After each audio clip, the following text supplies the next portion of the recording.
दोस्तों, मेरा एक दोस्त था। उसने ना 1 महीना पहले एक गर्लफ्रेंड बनाया था। जब से उसने गर्लफ्रेंड बनाया है ना, तब से लेकर के आज तक लगातार 1 महीना उसने काफी अच्छे तरीके से टाइम को मैनेज किया है। अब टाइम मैनेजमेंट मतलब आप समझ रहे होंगे कि अगर गर्लफ्रेंड सुबह 6 बजे बुलाई तो 6 बजे पहुंच जाता है। अगर शाम को 4 बजे किसी रेस्टोरेंट में जाना हो तो एग्जैक्ट 4 बजे पहुंच जाता है। डिनर करना हो तो उसके लिए भी एग्जैक्ट टाइम पर पहुंच जाता है। मतलब कि टाइम मैनेजमेंट बहुत ही अच्छे तरीके से वो पिछला 1 महीने से कर रहा था। तो मैंने उससे पूछा कि भाई, तुम इतना अच्छे तरीके से टाइम को मैनेज कैसे कर ले रहे हो? 1 महीना पहले तो तुम्हारा अता पता ही नहीं था। तुम कहते थे कि मुझसे टाइम मैनेजमेंट हो ही नहीं पाता है, और फिर 1 महीना से तुम अच्छे तरह से टाइम मैनेजमेंट कर ले रहे हो। भले ही तुम अपने टाइम को अपने गर्लफ्रेंड के काम के लिए ही मैनेज कर रहे हो, लेकिन टाइम को मैनेज तो कर रहे हो ना। भाई, तुम ये कैसे कर रहे हो? मैंने उससे पूछा। उसने बड़ा ही सिंपल तरीके से जवाब दिया कि भाई, मेरा मन लग जाता है, मन करता है, इसीलिए मैं एग्जैक्ट टाइम पर पहुंच जाता हूं जहां पर मुझे पहुंचने के लिए कहा जाता है। अब अगर मैं वो सारी नेगेटिव बातों को हटा दूं ना, तो इसमें सिर्फ एक पॉजिटिव बात निकल कर आता है कि जो कि मैं आपको बताना चाहता हूं। उसने कहा कि मेरा मन लग जाता है, मतलब कि जिस भी तरीके से टाइम मैनेज करने में आपका मन लग जाता है तो आप आराम से टाइम मैनेजमेंट कर सकते हो। तो सबका सब खेल यहाँ पर मन लगने का है। अगर आपका मन लग जाता है, चाहे वह मन पढ़ाई करने में लगे या आपका बिजनेस संभालने में लगे, चाहे किसी भी काम में लगे, बस आपका मन लगना चाहिए। अगर आपका मन लग गया तो आपको टाइम मैनेजमेंट करना सिखाना नहीं पड़ेगा, अपने आप हो जाएगा। तो चलिए, आज की वीडियो में मैं आपको 4 रामबाण तरीका बताता हूँ, जिसको अगर आप स्टेप बाय स्टेप फॉलो करेंगे तो आपका मन लगने लग जाएगा। और अगर आपका मन लगने लग गया तो आप अगले 1 महीना के अंदर अपने टाइम को काफी अच्छे से मैनेज करने लगोगे। तो सबसे पहला मेथड है सेट प्रायोरिटी। दोस्तों, कई बार ऐसा होता है ना कि आपके पास बहुत सारा काम होता है और आप इस उलझन में रहते हो कि पहले किस काम को करूं, और जब तक यह डिसाइड कर पाते हो कि मैं किस काम को करूं, तब तक आपका मन लगना ही बंद हो जाता है। मतलब कि आपका मन उठ जाता है, ऐसा लगता है कि आप काम करो ही नहीं। ऐसा इसलिए होता है क्योंकि आपके मन में ना एक क्लैरिटी नहीं होता है कि आपको किस काम को पहले करना है। तो आप ऐसा गलती नहीं कीजिए। आप अपने सारे काम को ना अपनी पढ़ाई को कैटेगराइज कर लीजिए, डिवाइड कीजिए कि मुझे किस काम को पहले करना है, और प्रायोरिटी सेट कर लीजिए। फॉर एग्जाम्पल के लिए आप मान लीजिए कि आपको फिजिक्स, केमिस्ट्री और मैथ्स के 100 क्वेश्चन सॉल्व करने हैं। तो आपको यह प्रायोरिटी सेट करना है कि अगर मैं सुबह उठूंगा तो मुझे किस सब्जेक्ट की पढ़ाई करनी है, फिर दोपहर में पढ़ूंगा तो मुझे किस सब्जेक्ट को पढ़ना है, फिर शाम को किस सब्जेक्ट की पढ़ाई करनी है। अगर आपको मैथ्स ज़्यादा टफ लगता है तो उसके हिसाब से आप सुबह में मैथ्स सॉल्व कर सकते हो, ताकि सुबह में जब आपका माइंड फ्रेश हो तो आप आसानी से मैथ्स के सारे क्वेश्चंस को सॉल्व कर दो। और एक बार आपने टफ सब्जेक्ट को सॉल्व कर लिया तो फिर दोपहर में आप केमिस्ट्री पढ़ सकते हो।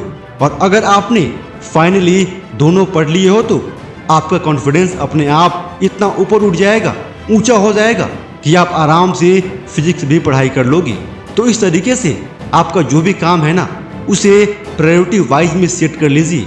मुझे किस काम को पहले करना है, किस काम को लास्ट में करना है, अपनी ताकत को देखते हुए। अगर आप ऐसा करोगे ना तो आपका मन लगने लग जाएगा उस काम को करने में। और एक बार आपका मन लगने लग जाए फिर तो आपका काम अपने आप हो जाएगा, आपका टाइम भी अच्छे से मैनेज हो जाएगा। अब पहला मेथड से ही जुड़ा हुआ है दूसरा मेथड, और वह है टेक रेगुलर ब्रेक्स। दोस्तों, आपका जो दिमाग है ना, ब्रेन, वह कोई मशीन नहीं होता है, वह भी एक नेचुरल इंसानी दिमाग ही है, और वह भी थकता है। तो अगर आपका दिमाग कुछ समय काम करने के बाद थक जाए तो ऑफ कोर्स आप बोर फील करने लगोगे और आपको काम करने का मन नहीं करेगा। तो इस चीज से बचने के लिए आपको यह करना है कि आपको हर 45 मिनट्स या 1 घंटा के गैप पर कम से कम 10 से 15 मिनट्स का ब्रेक लेने की हैबिट डालनी है। आप 1 घंटा पूरे मन से एक सब्जेक्ट की पढ़ाई करो और उसके बाद आप 15 मिनट्स का रेस्ट कीजिए। इस 15 मिनट में आप थोड़ा टहल लीजिए या कुछ खा लीजिए, पी लीजिए या थोड़ा पावर नैप ले सकते हो। ऐसा करने से आपकी माइंड और बॉडी की एनर्जी लेवल हमेशा बनी रहेगी और आपकी एफिशिएंसी बढ़ेगी और साथ में आप ज़्यादा से ज़्यादा पढ़ाई कर पाओगे, ज़्यादा काम कर पाओगे और आपका टाइम भी आसानी से मैनेज हो जाएगा। मेरे दोस्त, अब अगर आप सही में टाइम को मैनेज करना सीखना चाहते हो ना, तो अगला जो 2 रूल्स है ना, वह बहुत ज़्यादा ज़रूरी है आपको टाइम मैनेजमेंट को सीखने के लिए। इसीलिए आपसे रिक्वेस्ट करता हूँ कि आप इस वीडियो को छोड़कर बिल्कुल भी नहीं जाइएगा। अब बाकी के दोनों रूल्स को आप समझ लीजिए, जान लीजिए, उसके बाद आप देखिए कैसे आप आसानी से टाइम को मैनेज करने में कैपेबल हो जाओगी। अब तीसरी रूल की बात करते हैं और वह है आपको डिवाइड एंड रूल पॉलिसी को अपनाना है। दोस्तों, आपको पता होगा कि अंग्रेजों ने हमारे देश पे 300 वर्षों तक राज किया और उसका सीक्रेट यही था कि उसने डिवाइड एंड रूल पॉलिसी को अपनाया और इसी पॉलिसी को अपना करके हमारे देश पर 300 सालों तक राज किया। तो आपको भी अपने काम को करने के लिए, अपने टाइम को मैनेज करने के लिए, अपने मन को लगाने के लिए डिवाइड एंड रूल पॉलिसी को आज से ही अपनाना चाहिए। इस रूल के अनुसार आपको अपने काम को छोटे छोटे पार्ट्स में डिवाइड कर देना है और छोटे छोटे टाइम स्पैन में आपको अपने छोटे छोटे काम को पूरा करना है। जब आप अपने छोटे से काम को पूरा करोगे ना और खुद को शाबाशी दोगे, तो आपका आत्मविश्वास, कॉन्फिडेंस लेवल बढ़ेगा। आप देखोगे कि बाकी के काम भी आप और भी तेजी से अच्छे से कर ले रहे हो और आपको और भी अधिक से अधिक काम करने का मन करेगा और आपका टाइम अपने आप ही मैनेज हो जाएगा। दोस्तों, फाइनली रूल नंबर 4 है जो कि बहुत बहुत ज़्यादा जरूरी है आज की सोशल मीडिया के युग में, और वह है एलिमिनेट डिस्ट्रैक्शंस। दोस्तों, अब मैंने जब डिस्ट्रैक्शंस की बात की है तो आपको तो समझ में आ गया होगा कि मैं क्या कहने वाला हूँ। जी हाँ दोस्तों, बिल्कुल सही समझ रहे हो आप। आज के युग में ना सोशल मीडिया की वजह से लोग जितना ज्यादा आगे बढ़ रहे हैं उतना ज्यादा नीचे भी गिर रहे हैं। अगर सोशल मीडिया का 10% प्रॉस है ना, तो आप कह सकते हो कि 90% का कॉन्स है। मतलब कि 90% लोग नुकसान में जा रहे हैं। आजकल के बच्चे बहुत ही इजीली सोशल मीडिया प्लेटफॉर्म के एडिक्ट होते चले जा रहे हैं और उनके लाइफ का एक सबसे बड़ा डिस्ट्रैक्शंस बन गया है social media, Instagram, Facebook, YouTube shorts. इस तरह के अलग अलग जो सोशल मीडिया प्लेटफॉर्म्स आजकल के युवाओं का और स्टूडेंट का सबसे बड़ा दुश्मन बनता चला जा रहा है। अगर आप सही में अपने जीवन में कुछ अच्छा करना चाहते हो, कुछ बड़ा करके दिखाना चाहते हो, तो आपको समझदारी से इन सोशल मीडिया को यूज करना होगा। या तो आप कम यूज कीजिए या यूज कीजिए तो समझदारी से कीजिए। समझदारी से कहने का मतलब है कि अगर आप बहुत दिन से सोशल मीडिया यूज कर रहे हो और आप उसकी एडिक्टिव बन गए हो, तो अचानक से छोड़ नहीं सकते हो। अगर आप छोड़ोगे तो हो सकता है कि आपका पढ़ाई करने में मन भी न लगे, आपको अपने काम को करने में मन नहीं लगे। तो आपको डायरेक्ट छोड़ना नहीं है, आपको करना यह है कि आपको एक टाइम फिक्स करना है। जैसे कि मेरे को शाम में 4 से 6 बजे तक सिर्फ 2 घंटा ही सोशल मीडिया पर टाइम स्पेंड करना है। उसके बाद मुझे मोबाइल फोन छूना भी नहीं है।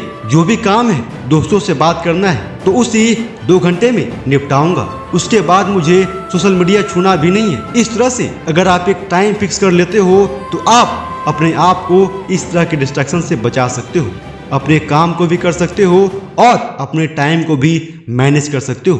दोस्तों, आशा करता हूं कि 4 रूल्स जो कि मैंने इस वीडियो में बताया है आपको समझ में आया होगा और आपके लिए हेल्पफुल होगा।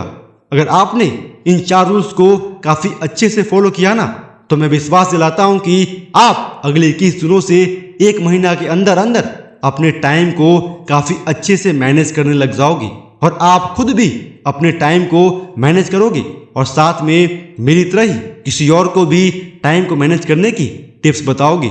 दोस्तों, इस वीडियो को यहीं पर समाप्त करते हैं। मैं भगवान से दुआ करूंगा कि आप और आपके परिवार के सारे लोग हमेशा खुश, स्वस्थ रहें, अपने जीवन में हमेशा आगे बढ़े। जय हिंद, वंदे मातरम।